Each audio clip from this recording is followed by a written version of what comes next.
오늘은 하나님의 섭리를 믿는 신앙이라는 제목으로 말씀 증거할 때 많은 은혜를 받으시기 바랍니다. 예수님께서 탄생하신 날을 기념하는 성탄절은 12월 25일 지난 주일 그리고 월요일 그렇게 이제 우리가 예배드리고 행사를 갖고 그래서 이제 성탄절이라는 그 날은 다음 해를 기약하게 되었지만 이 성탄의 의미는 우리 성도의 신앙의 고백으로 영원히 남게 되는 것입니다. 죄의 저주의 사슬을 끊고 인류를 구원하실 메시아 예수님의 탄생은 말로 형언할 수 없는 기쁨과 감격의 순간이었습니다. 비록 그 당시에는 동방박사들과 또 몇몇 목자들만 찾아와서 경배드렸지만 그러나 이후에 수많은 사람들이 예수님의 탄생을 기뻐하며 경배하게 되었습니다. 그러나 기쁨과 감격도 잠시 곧 요셉과 마리아 부부에게 큰 위기가 닥치게 됩니다. 일전에 동방박사들이 이제 멀리서 별을 찾아왔을 때 예루살렘에 도착해서 그 헤롯 왕을 만나지 않겠습니까? 그때 박사들이 참 순진하게도 어떻게 찾아왔느냐 그랬더니 우리가 왕으로 나시는 아기를 찾아 경배하러 왔노라 그렇게 구했었습니다. 헤롯 왕이 자기도 그러면은 그 왕으로 나시는 그이가 태어나는 곳에 경배하러 찾아갈 테니 당신들이 가서 확인을 하면은 나에게 꼭 연락을 달라. 그래서 이제 박사들을 안심시켜서 보냈지만 이 헤롯의 속내는 무엇이었습니까? 그는 자신의 자리를 위협하는 존재라면 아주 싹부터 자르고 보는 흉악한 심성의 독재자였습니다. 하나님의 말씀인 율법에 예언된 메시아라 할지라도 그에게는 그저 자신의 자리를 위협하는 정적일 뿐이었습니다. 동방박사들에게 정보를 얻어서 그렇게 태어날 아기를 죽일 심산이었던 것이었죠. 그러나 하나님이 다 아십니다. 그래서 주의 사자가 박사들의 꿈에 나타나서 경배를 하거든 헤롯에게로 가지 말고 그대로 돌아가라. 그 지시하시고 그렇기 때문에 이제 이 박사들이 그렇게 알고 헤롯에게 이 정보를 구하지 않고 지시하심 받아서 그냥 그대로 돌아가게 되죠. 그러나 이 일은 큰 화가 되었습니다. 이 동방박사들로부터 정확한 정보를 듣지 못한 헤롯은 박사들에게 속은 줄을 알고 심히 노했다고 했어요. 그래서 그 아기가 태어날 만한 베들레헴 및 근방 모든 지경 내에 있는 2살 아래의 모든 아기들을 잔혹하게 죽였더라는 것입니다. 여러분 폭군도 이런 폭군이 없어요. 그죠? 아니 지금 헤롯 자리를 누가 위협을 했습니까? 실제로 자신의 자리를 위협한 것도 아닙니다. 그냥 멀리서 찾아온 동방박사들의 말만 들었을 뿐이에요. 게다가 만약에 그렇게 그 말대로 태어난다면 그 아기는 성경에서 예언한 메시아입니다. 그런데 어쨌건 헤롯의 입장에서는 그게 누군지도 모르고 또 그가 장차 자신의 자리를 위협하는지 아무런 단서도 없고 확신도 없는 증거도 없는 상황에서 그 아기만 찾아내서 죽이는 게 아니라 애꿎은 모든 아기들을 죽인다라고 하는 것은 그 상상할 수 없는 일이죠. 사람의 탈을 쓴 악마 그 자체인 것입니다. 여러분 역사적으로 유명한 폭군들 있지 않겠습니까? 그런데 여러분 한번 생각을 해보세요. 그 유명한 폭군들 중에서 오늘 이 헤롯만큼의 이 악질이 있었습니까? 물론 악질들 많이 있었죠. 그러나 아무리 흉악한 악질 폭군이라도 사람들을 학살할 때는 나름의 이유를 만들어서 학살을 자행하곤 해요. 그렇죠? 뭔가 이유를 만들어냅니다. 그게 뭐 전혀 엉뚱한 잘못된 이유라고 할지라도 어쨌건 간에 프레임을 씌우고 나서 그 다음에 자기 원하는 대로 학살을 하든 뭐 독재를 하건 그러지 아무 이유 없이 그렇게 하지 않아요. 뭐 반역의 죄를 뒤집어 씌운다든지 아니면 이상한 사상을 만들어서 거기에 정당성을 부여한다든지 물론 그렇게 하는 그 자체가 악하지만 그래도 표면적으로라도 이유를 만들어내는 거예요. 히틀러가 유태인들 학살할 때 그냥 막무가내로 학살하는 게 아니잖아요. 나름대로의 어떤 독일 민족의 우수성이라는 이상한 슬로건을 만들어가지고 사람들을 동조하게 만들어 놓고 그렇게 학살을 하잖아요. 그 자체가 물론 흉악한 범죄이지만 어쨌건 간에 표면적으로라도 이유를 만들어낸다는 거죠. 그러나 헤롯은 이렇게 아기들을 죽이는데 이유가 있습니까? 이유가 있나요? 아무런 이유가 없어요. 누가 지금 반란을 도모했습니까? 혹은 범죄를 했습니까? 사상적으로 문제를 일으켰습니까?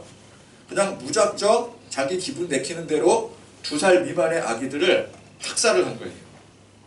자, 이 전대미문의 대학살이 거룩하고 고귀하신 예수님 탄생 당시에 자행이 되었더라는 사실입니다.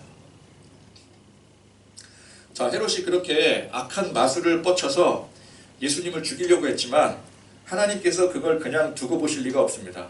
이미 동방박사들에게 알리셨고요. 또 요셉에게 알리셨어요. 그래서 일찌감치 요셉은 화를 피해서 아내 마리아를 데리고 또 아기 예수님을 데리고 애굽으로 피신을 할 수가 있었습니다. 그러나 예수님은 그렇게 살게 되셨지만 그 지역의 무고한 아기들은 다 죽게 된 거예요. 그러면 하나님께서 기왕 예수님도 살리시고 그 무고한 아기들도 살리실 수 있지 않았겠는가? 가장 좋은 방법이 뭐예요? 하나님께서 헤롯을 치시면 되잖아요. 그죠? 헤롯이 없으면 이런 일은 일어나는 게 아니잖아요. 하나님의 헤롯을 그 악함을 보시고 치실 수 있는 거 아니겠습니까? 성경에도 보면은 누군가가 악행을 했을 때 하나님께서 그의 악행을 보시고 그를 치시는 사건들이 많이 나와요. 그럼 헤롯에게도 하나님께서 그렇게 하셨으면은 적어도 예수님께서 그렇게 피신할 필요도 없을 것이고 또 무고한 아기들, 그 수많은 아기들의 생명도 지킬 수 있었던 것 아니었겠습니까? 그렇게 우리는 생각할 수가 있어요. 그러나 우리가 하나님께서 하시는 일을 어찌 상관할 수가 있겠습니까? 하나님께서 하시는 일을 우리가 어찌 완전하게 이해할 수가 있겠습니까?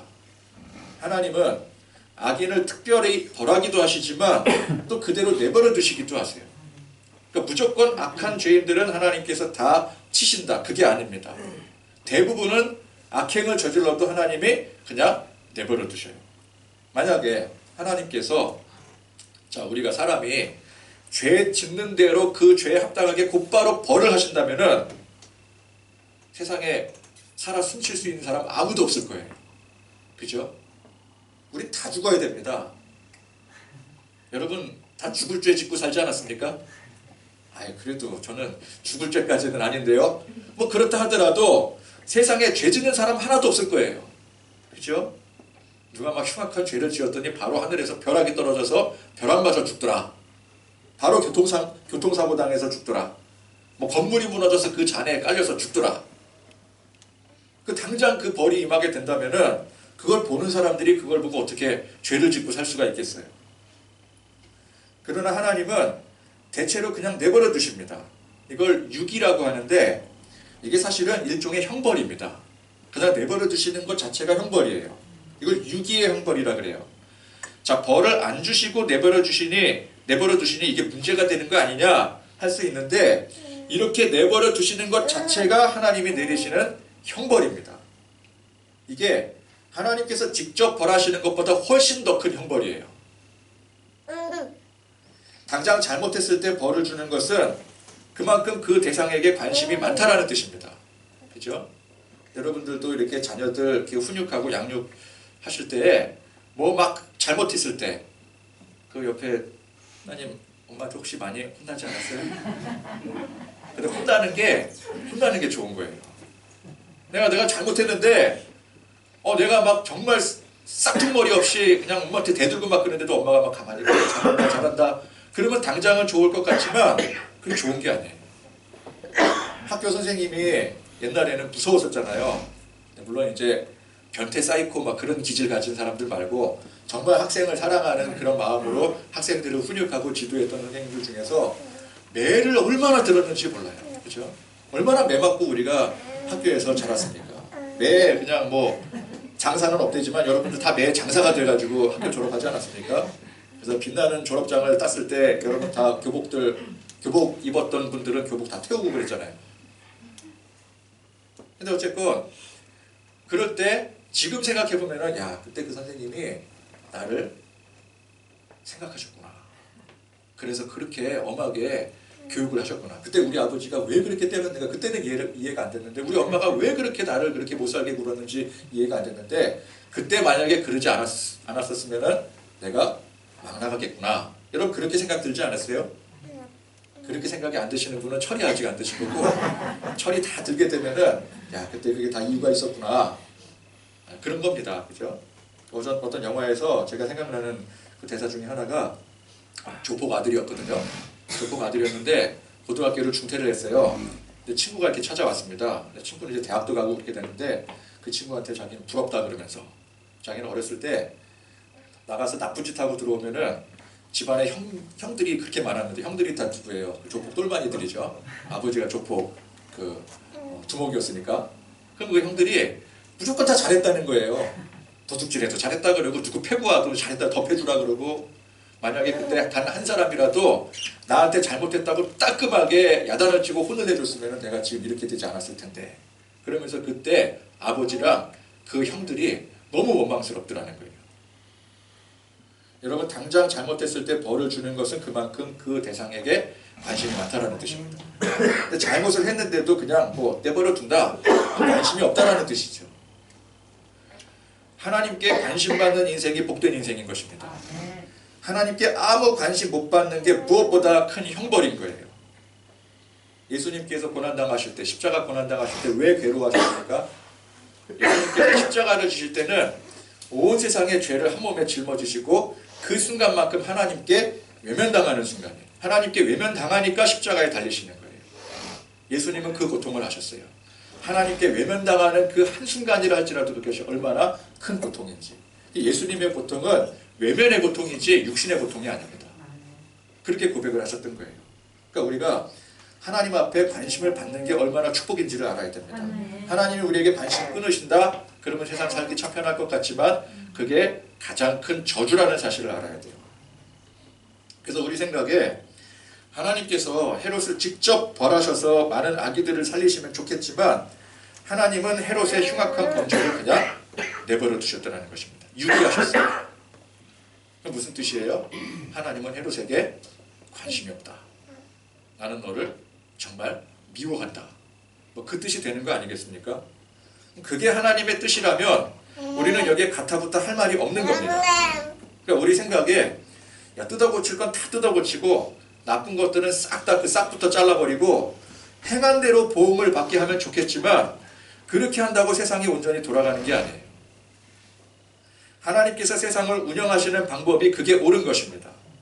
우리 생각에 아쉬울 수 있지만 그건 우리 생각일 뿐 하나님의 깊고 오묘하신 생각과 계획은 감히 측량할 수 없는 것이에요.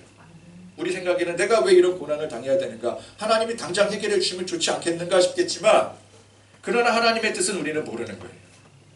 그러나 모르지만 중요한 건 뭐예요? 확실한 건 뭐예요? 하나님이 하시는 그 일이 가장 정확하다는 거예요. 그게 가장 완전하다는 거예요. 그걸 우리가 알아야 됩니다.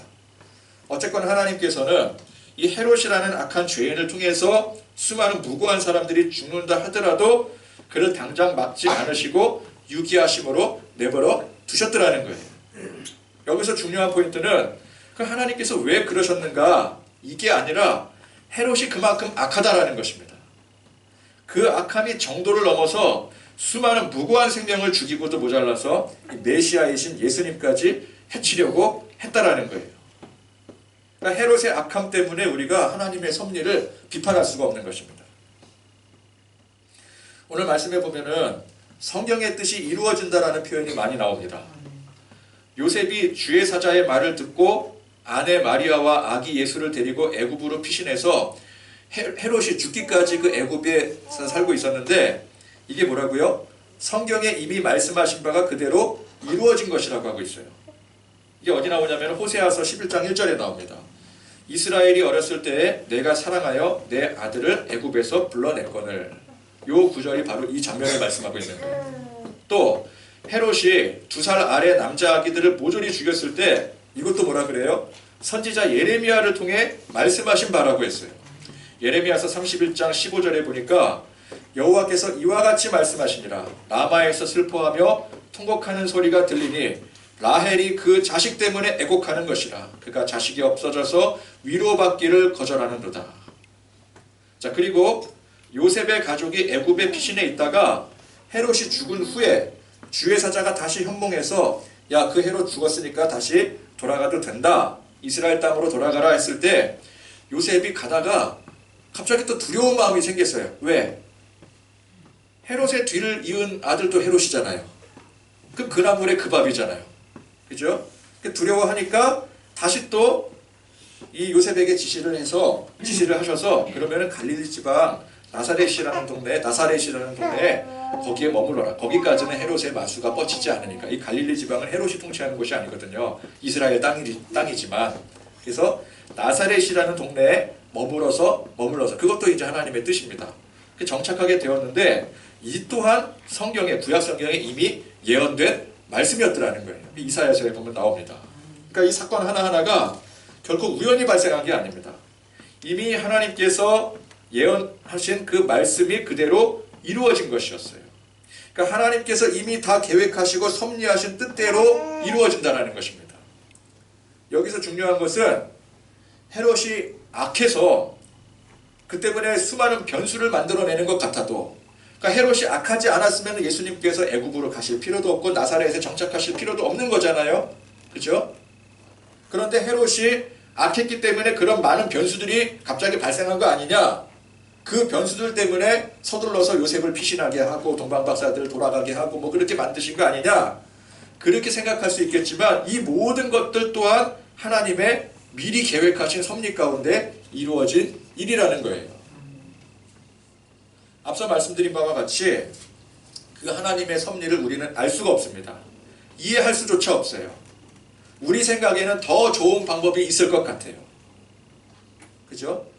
헤롯을 그냥 바로 벌하시면 될 것 같은데 왜 하나님은 거기까지 생각을 못 하실까? 우리가 그렇게 생각을 해서 하나님 앞에 훈수를 두기도 하잖아요. 그죠? 하나님 저 사람은 악인인데 왜 벌하지 않으십니까? 그러면서 우리는 기도하잖아요. 부르짖어 기도하잖아요. 원수를 벌어야 되려고. 그건 뭐예요? 하나님이 안 하시니까 우리가 하나님 앞에 훈수 두는 거잖아요. 내가 이렇게 괴롭고 힘든데 왜 하나님 이 일을 해결해 주시지 않습니까? 이렇게 저렇게 해결해 주세요. 그건 뭐예요? 하나님이 그렇게 안 해주시니까 내가 하나님 앞에 방법을 가르쳐 드리는 거예요. 이렇게 해달라고 저렇게 해달라고. 그러니까 우리 생각에는 더 좋은 방법이 있을 것 같은데, 그러나 강조하지만 하나님의 섭리는 완벽한 섭리라는 거예요. 하나님의 섭리는 그 자체로 완전한 선인 것입니다. 우리는 무엇보다 이 사실을 믿어야 돼요. 이거는 이해하는 게 아닙니다. 이건 그냥 믿고 인정을 하셔야 돼요. 하나님의 섭리는 오묘한 것입니다. 그것은 우리 각자의 삶에도 그대로 적용이 되어집니다. 우리가 어떤 역경과 위기의 삶을 살더라도 우리는 하나님의 선하신 섭리 가운데 살아간다는 사실을 믿고 인정을 해야 돼요. 이게 중요한 거예요. 그래서 우리는 하나님의 섭리를 믿기 때문에 우리의 모든 걱정, 근심을 하나님 앞에 다 맡기고 살 수가 있는 것입니다. 내 생각에는 왜 그런 것인가? 왜 안 되는 것인가?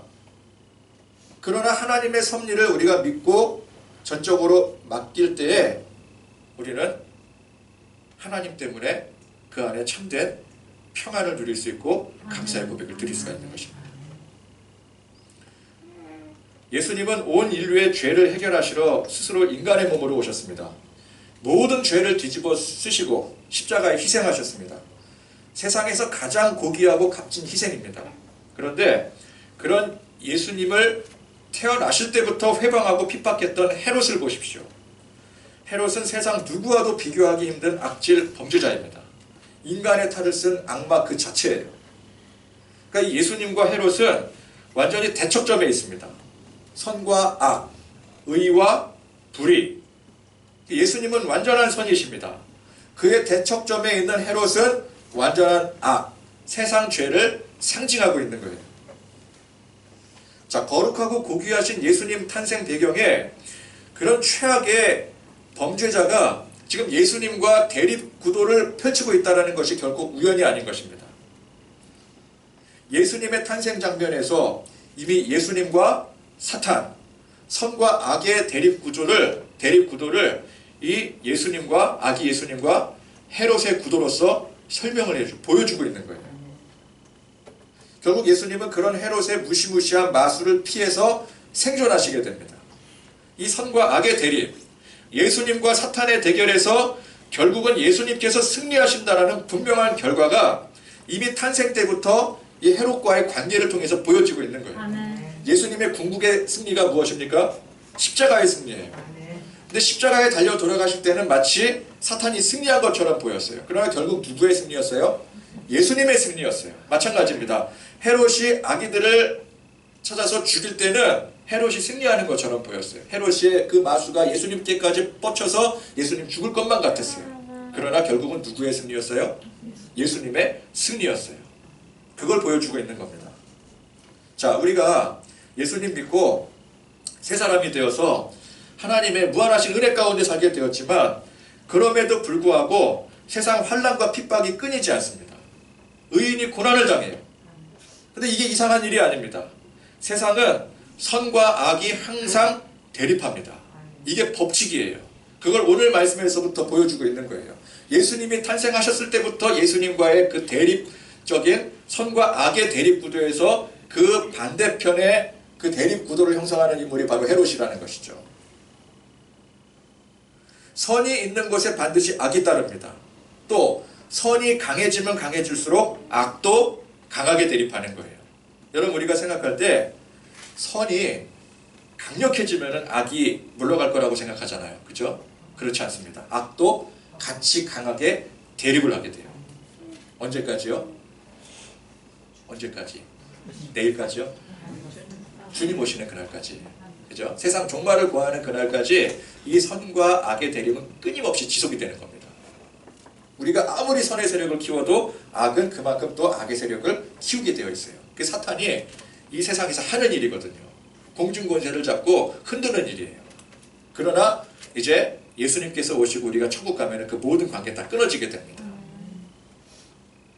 자, 그래서 예수님이라는 완전한 선이 나타나시니 헤롯이라는 완전한 악이 등장해서 대립하게 되는 거예요. 이 원리입니다. 우리가 예수 믿고 하나님의 자녀가 되었음에도 저와 여러분들의 삶 속에 고난이 끊이지 않는 것은 당연한 법칙인 거예요. 우리가 더 열심히 믿고 더욱 순종하며 이 선의 줄을 놓지 않으면 않을수록 악은 더욱 거세게 우리를 집어삼키려고 할 것입니다. 예수 믿고 우리의 모든 삶의 문제가 다 해결되면 좋겠지만 무조건 문제가 없어지고 만사 형통하게 되는 게 그게 능사가 아닙니다. 이야, 제가요 예수를 믿으니까 예수님 믿고 나서 세상의 막 문제 그런 것들이 다 사라져 버렸어요. 이게 정말 예수 믿고 복 받아서 그런 것 같아요. 근데 그게 큰 착각입니다. 그 복 받아서 그런 게 아니에요. 일시적인 순간 현상일 뿐이에요. 아니면 제대로 안 믿어서 그런 거예요. 여러분, 진짜 만사형통이 무엇인 줄 아십니까? 우리 기준에 아무 문제가 안 생기고 우리 생각대로 일사천리로 모든 일이 이루어지는 게 우리 생각에는 그게 만사형통이겠지만 그게 성경에서 말하는 만사형통이 아니에요. 흉악한 악의 무리들이 우리를 집어삼키려고 하나, 온갖 고난과 핍박과 환난이 우리의 삶을 집어삼키려고 하나, 하나님께서 함께 하시고 도우심으로 물리쳐 주신, 그래서 하나님의 능력으로 이기는 것이 이것이 만사형통인 거예요. 아무 문제 없이 내 생각대로 다 해결되는 게 그게 복이 아닙니다. 역경과 고난, 환난과 핍박 속에서도 결국 하나님의 능력으로 최후 승리하는 것이 그것이 진짜 복인 거예요. 그러니까 하나님의 섭리대로 되는 게 그게 복입니다. 근데 그 하나님의 섭리를 우리는 알 수가 없어요. 그러니 우리는 믿어야 되는 것입니다. 그래서 저와 여러분들의 삶 속에 그 어떠한 고난의 문제에 직면해 있더라도 믿음이라는 게 무엇입니까? 내가 해결할 수 없는 문제를 하나님께 맡김으로 하나님께서 대신 해결해 주신다. 하나님의 섭리, 하나님의 뜻대로 해결해 주신다. 내 뜻이 아니라 하나님의 뜻대로. 이게 믿음이에요. 헤롯의 이 마술을 아기 예수님이 어떻게 피할 수 있겠습니까? 부모인 요셉과 마리아가 무슨 수로 이걸 감당할 수가 있겠어요? 요셉과 마리아가 헤롯과 싸워서 이길 수 있습니까? 상대가 안 되죠. 그러나 하나님께서 그 가운데 함께 하시니 능히 이기게 되는 거예요. 우리는 문제 자체가 없는 삶을 꿈꾸면 안 됩니다. 여러분, 서운하게 들리실 수 있을지 모르겠지만 사실 저와 여러분들이 지금껏 살면서 그런 적이 있었습니까? 문제 다 해결되고 그러고 아무 문제 없이 살았었습니까? 기도 열심히 하고 죽도록 충성하면 그런 삶이 찾아옵니까? 그랬나요? 그 안 그런 것은 그만큼 기도 열심히 안 해서 충성을 안 해서 그런 것입니까? 우리 옛날에 다 그렇게 되었잖아요. 문제 해결이 왜 안 됩니까? 기도를 더 열심히 안 해서 그래요. 그래서 뭐 금식해라, 뭐 헌신해라, 1000만 원 헌금 안 해서 그런 거라고. 작정 헌금 안 해서, 작정 헌금 속여서 그런 거야. 아나니아와 삽비라처럼 벌 받은 거라고. 그래서 뭐라 그래요? 어디 막 기도원 이상한 데 가면은 막 그러잖아요. 저 문제가 해결이 안 돼요. 그러면은 그럴 줄 알았어. 그러면서 막 헌금 얼마 해라 막 그러잖아요. 그거 안 해서 우리 문제가 해결이 안 된 겁니까? 그게 아닙니다. 문제 자체가 없는 삶은 어디서 이루어지는 거라고요? 그건 천국에서 이루어지는 거고. 여러분 천국 가셨습니까? 아직 우리 천국 안 갔잖아요. 이 땅에 사는 동안은 수많은 문제에 직면하게 되는 거예요. 그게 사실이에요. 그러나 중요한 건 뭐예요? 그런 문제 앞에 하나님께서 우리를 도우신다라는 것입니다. 열심히 믿고 기도하는데도 문제가 생기는 것은 그건 문제가 아니에요. 사실은 그걸 우리는 문제라고 생각하는데 그거 잘못 배우신 거예요. 우리가 열심히 기도하는데도 불구하고 신앙생활 하는데도 불구하고 내 문제가 왜 이렇게 해결이 안 될까? 그래서 문제가 아니냐? 그건 문제가 아니에요. 문제 가운데 하나님을 못 믿는 게 문제인 거예요.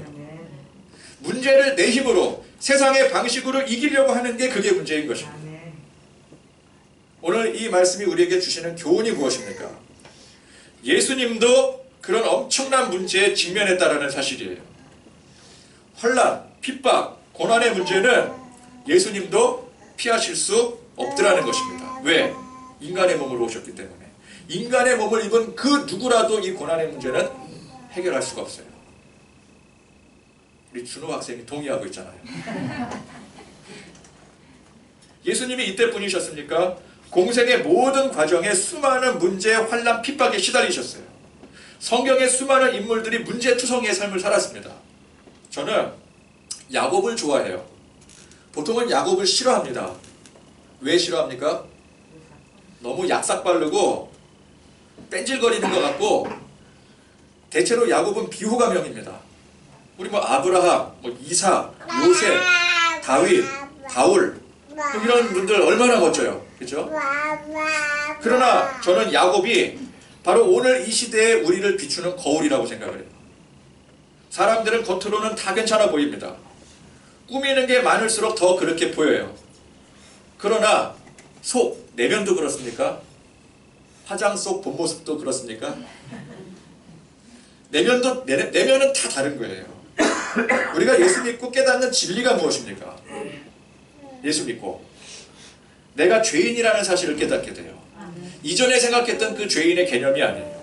이전의 죄인의 개념은 뭐예요? 세상 법을 어기고 남들 속이고 거짓말치고 사기치고 그런 게 죄였잖아요. 사람 죽이고.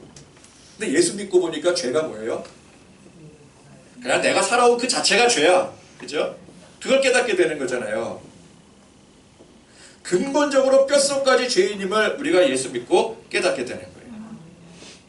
이거 모르는 사람은 예수님을 믿은 게 아니에요.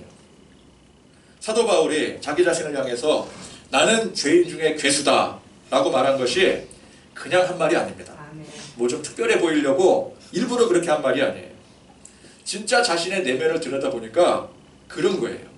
근데 주변 사람들은 의아해하겠죠. 아, 사도 바울과 같은 분이 자기가 죄인 중에 괴수라고 그러면 너무 자기를 낮추는 거 아니냐? 그럼 우리는 뭐가 되냐? 뭐 그렇게 반응하지 않겠어요? 근데 바울은 정말 그렇게 고백을 한 거예요. 우리는 야곱을 욕합니다. 손가락질합니다. 얼마나 못났으면 지 형을 속이고 아버지한테까지 사기를 치냐. 그렇게 고난을 당하고도 아직도 정신 못 차리고 자기 꾀에 넘어가느냐. 근데 이게 누구 모습이에요? 이게 바로 우리의 모습. 이게 내 모습이라는 것입니다. 내가 나 자신에 대해서 근사하게 상상하는 사람이 거울을 보면 깜짝 놀랍니다. 왜? 내가 근사하게 상상하는 모습이 아니기 때문에. 그래서 나이가 들어가면 들어갈수록 거울 보기를 싫어하죠.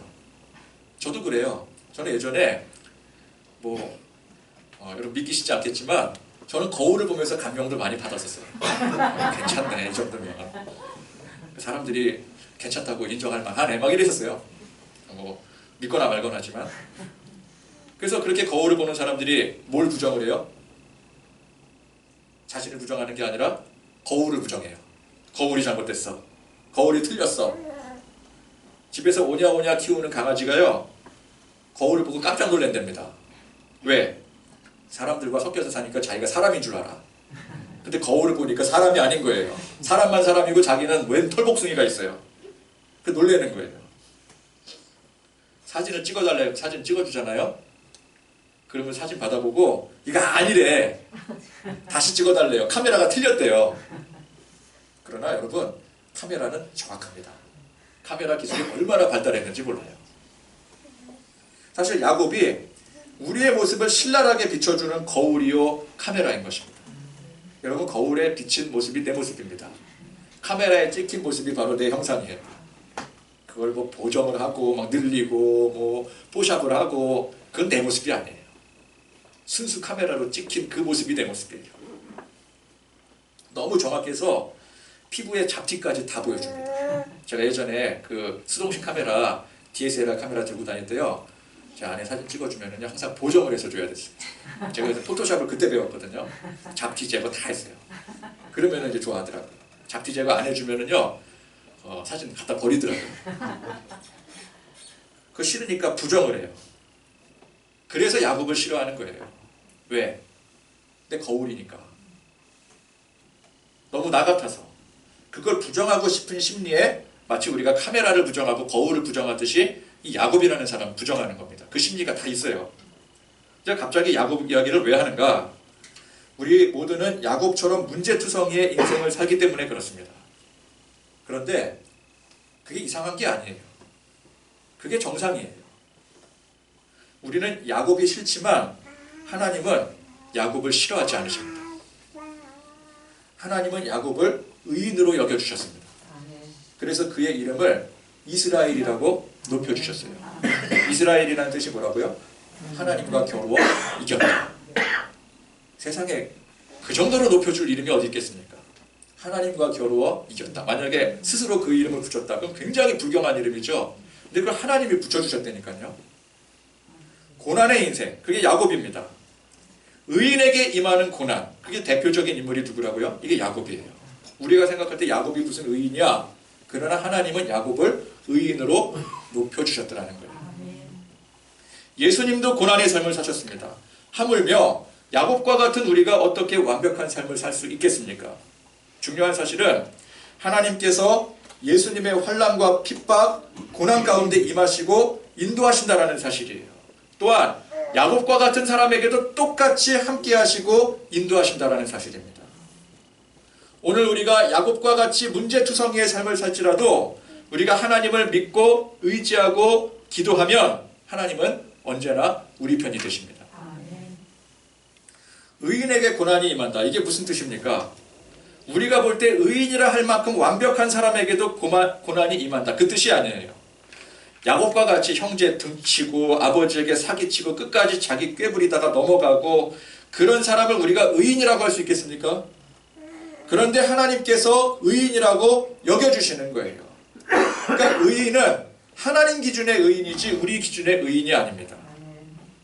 하나님 기준의 의인이라면 더욱 완벽해야 될 것 같지만 사실 하나님은 불완전하고 한없이 부족한 사람을 의인으로 여겨주시는 거예요. 그러니 나 같은 사람이 의인이 될 수가 있는 거죠. 행위로 의롭게 되는 게 아니라 원래 근본 자체가 괜찮아서 의인이 되는 게 아니라 나는 근본이 악하고 행위도 하나 자랑할 것 없는 야곱과 같은 인생, 야곱이 바로 내 거울인데 그럼에도 불구하고 하나님이 나를 의인으로 여겨주신다는 이게 복음 아니겠습니까? 우리가 예수 믿고 하나님의 자녀가 되었다는 게 바로 이것입니다. 아직도 야곱처럼 부족하고 연약한 우리이지만 예수님의 십자가의 보혈로 우리를 의인이라고 하나님께서 인정해 주시는 거예요. 훌륭하게 사명 감당하는 바울 같은 사람도 의인이지만 야곱처럼 부족하고 우리처럼 실수하는 사람들도 예수님을 믿기만 하면 똑같이 의인입니다. 예수님처럼 바울처럼 생명 걸고 사명 감당하는 사람들에게도 고난이 임하지만 야곱처럼 부족하고 우리처럼 실수하고 범죄하는 사람들에게도 고난이 임하는 거예요. 다 똑같이 의인에게 임하는 고난인 것입니다. 내가 자격이 없어서 너무 부족하고 연약해서 하나님께서 기도 응답을 안 해주시는 게 아닙니다. 더 완벽해져야지만 하나님께서 응답해 주시는 게 아니에요. 잘하건 못하건 잘났건 못났건 그저 우리가 하나님을 믿고 의지하면 하나님은 하나님을 믿고 의지하는 그 사람을 의인으로 여겨주시는 거예요. 그러면 그런 사람의 기도에 응답해 주시는 것입니다. 어느덧 다사다난했던 2023년도 대략 한 12시간 정도 남겨두고 있습니다. 올 한 해 얼마나 많은 일들이 있었습니까? 여러분 생각해보면 대부분 예측 불허의 일들 아니었겠습니까? 그러면 앞으로 2024년에는 또 얼마나 많은 예측 불허의 일들이 발생할까요? 또 이렇게 생각하면 두렵기까지 합니다. 그러나 우리는 하나님의 섭리를 믿어요. 우리가 하나님을 믿는다면 그런 우리는 누가 뭐라 해도 하나님의 자녀인 것입니다. 하나님이 의인으로 칭해주신 하나님의 자녀예요.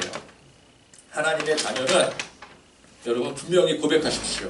하나님의 섭리의 전적 지배를 받게 됩니다. 하나님의 섭리 안에 살게 되어 있어요. 수많은 변수, 미처 예측도 하지 못했던 많은 일들, 그러나 이 모든 일들이 하나님의 섭리 가운데 이루어지는 일임을 우리는 믿는 것입니다. 어쩌다가 일이 이렇게 되어버렸는가 생각하면 절망이 되고 낙심이 됩니다. 그러나 이 모든 일들이 나는 이해할 수 없지만, 현재 나는 도저히 이해할 수 없지만, 그러나 하나님의 그 무구하신 선하신 그 섭리 가운데 이루어진 일이다 라고 우리가 고백하면은 절망하고 낙심할 필요가 없는 거예요. 의인의 고난은 그 자체가 하나님의 섭리라는 사실을 믿는다면 우리 이제 다가오는 2024년 새해에도 우리 어떤 일이 있든 간에 우리는 믿음으로 소망으로 나아갈 수가 있게 되는 것입니다. 오늘 우리가 이 말씀 속에서 여러분 삶에 각자 여러 많은 어려움, 환난, 고난 가운데서도 참 소망을 가지고 섭리를 믿는 믿음으로 일어나는 그런 저와 여러분들이 되실 수 있기를 간절히 축원드립니다.